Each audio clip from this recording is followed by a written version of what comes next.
Hello guys! Tara!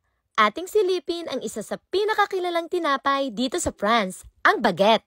Paano nga ba nila ginagawa ang baguette? Siyempre, kailangang ihanda ang mga ingredients, gaya ng harina, asin at pampaalsa. At siyempre, hindi mawawala ang tubig. Ibubuhos na isa-isa ang mga ingredients sa malaking mixer. 2 sako ng harina kada araw ang nagagamit nila sa paggawa ng baguette. Hahaluin lamang nila ang 4 na ingredients sa paggawa ng baguette gamit ang mixer. At pagkatapos ay ilalagay na nila sa malalaking container. Ilalagay na nila ito sa machine para masigurado na pare-pareho ang sukat, laki at timbang nito. Mano-mano na itong ilalagay ngayon sa machine hanggang sa humulma ng pahaba.